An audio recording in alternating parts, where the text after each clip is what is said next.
Davis steps under center. Gibson and McClendon behind him.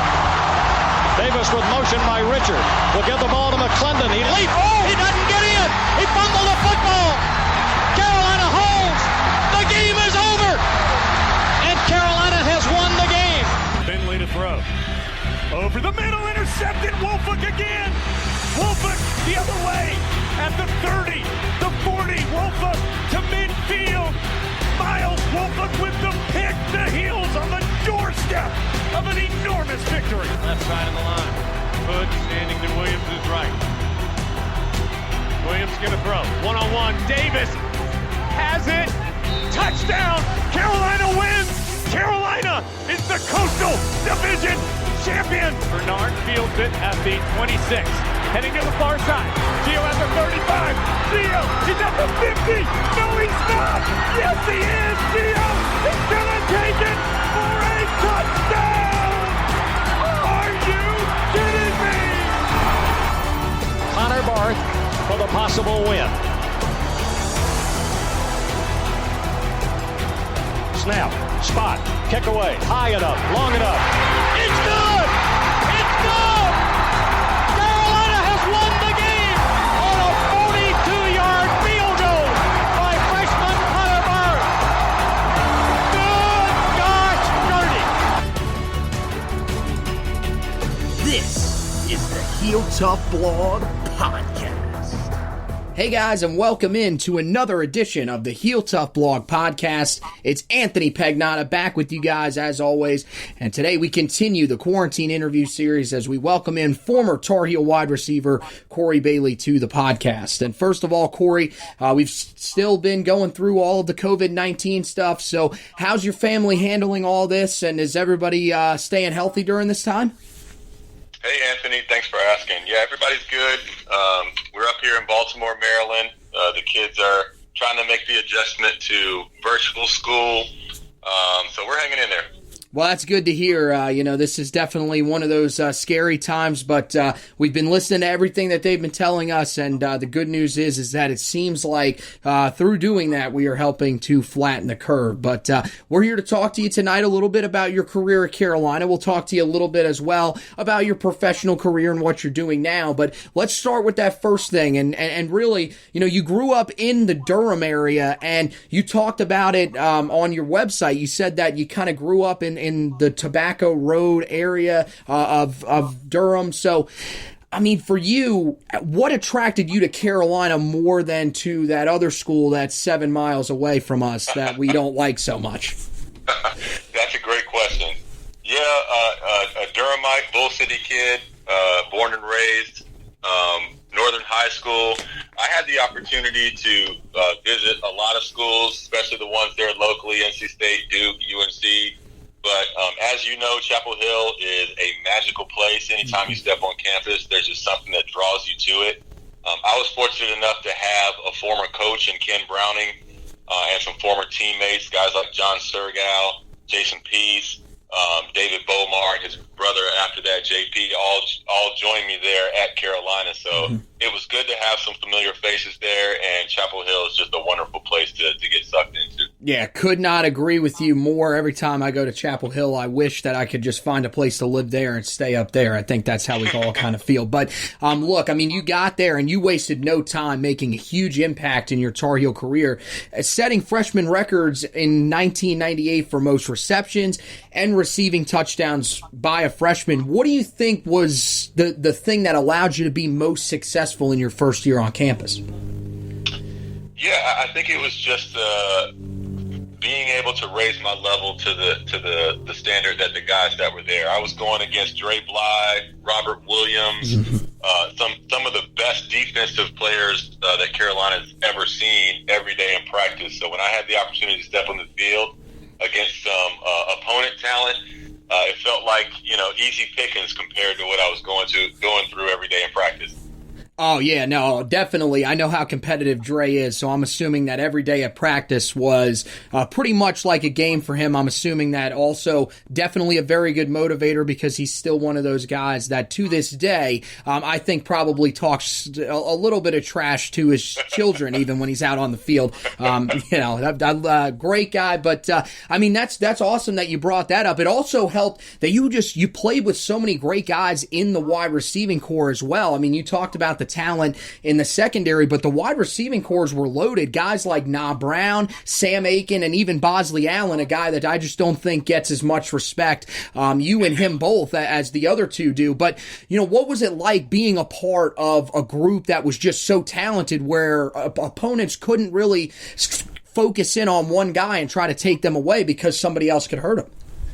Yeah, it was fantastic. I mean, my redshirt year, Octavius Barnes, also being able to look up to him, but being able to step on the field with Nay and LC Stevens and Boz, people couldn't focus on one guy. I mean, we had a wealth of talent at that position. So Oscar Davenport, Ronald Curry, they were able to spread the ball around and count on a lot of guys to make plays for them. Well, how about those quarterbacks that you had? I mean, you talked about Oscar Davenport, Ronald Curry, and then, of course, even Darian Durant. How big is that for you as a wide receiver to have those types of decorated quarterbacks there that can help you along the way? And I mean, especially a guy like Darian Durant, who went on to become, in some people's minds, arguably the best quarterback in program history. Yeah, I mean, it was fantastic to have guys of that wealth and talent sort of bookend, and then throughout my career, there were some lean years there in the middle where Ronald got hurt, and we had to figure out what to do at the quarterback position. But when he was healthy, when Darian was there, when OD was there and healthy, you couldn't have asked for better guys to catch balls from. So then you go on and you get the chance to play with the New York Jets, and then, of course, after that, you move on to play in Edmonton in the CFL with the Edmonton Eskimos, where you did win a Grey Cup in your one season there. What was that experience like for you to be able to go up to Edmonton, contribute like you did, and win a championship, something that up there is kind of valued as much as a Super Bowl is here? Yeah, it was fantastic. I mean, not knowing anything about the Canadian Football League, anything about Edmonton, and honestly, that being my first chance to have an experience living and experience in another country was just fantastic. The brand of football up there is fast and fun. The guys that I met there were way more talented than I expected, and there was some real competitive football up there.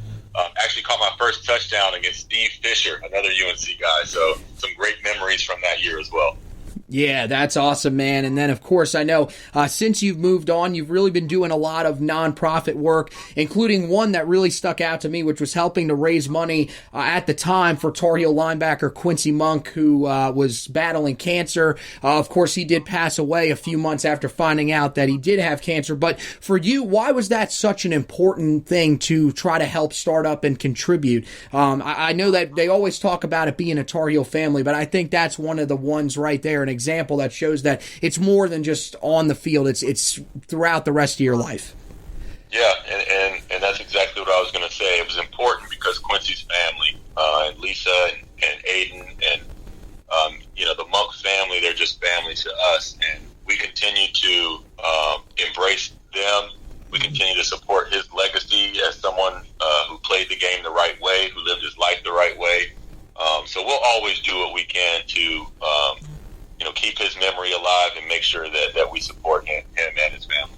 Well, I know that you work with some other nonprofits as well. What are some of those other ones that you're working with now, and is there anything else that you're doing on the side now that your football career's over?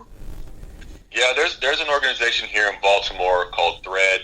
Just become a volunteer with them, and their whole goal is to really help create communities of people that can help support young people here in the area. So I'm really excited about being involved with them.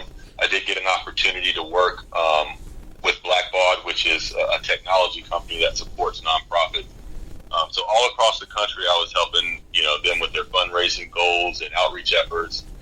So that's something that's always been a passion of mine, even from a younger age, and especially sort of post 9/11 and the opportunity that I had to spend that summer with the Jets in New York really got my juices going for helping the nonprofit community.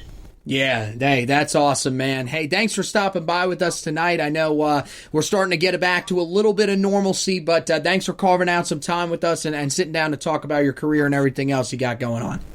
Yeah, it's my pleasure. All right, man. Hey, you guys stay safe, and we'll talk to you down the line, okay? Sounds good. All right. So that's former Tar Heel wide receiver Kory Bailey stopping by with us, a guy that was, as you heard, recruited to campus under Mack Brown, played under Carl Torbush, and then finished up his career under John Bunning. Had a very successful career, almost 2,000 yards receiving, and a guy that I think just a lot of people, when you look at those wide receiving cores in the late 90s, early 2000s, you really hear about some of those guys like he brought up, Octavius Barnes, Na Brown, Sam Aiken, but you just don't really hear a whole lot about him. But a very decorated wide receiver, a guy that had a very successful career in Carolina, and of course, as we told you, went on to win a Grey Cup up in the CFL with the Edmonton Eskimos. So we want to stop or thank him for stopping by with us, and of course, we want to encourage you guys to make sure that you don't miss any of the other great quarantine interviews that we've had so far. We've had so many great ones. You can go back and listen to all of them. All of those episodes are available on the Heel Tough Blog podcast stream, and of course, you guys can check that out by going to wherever you listen to your podcast, rate, review, and subscribe to the podcast if you could.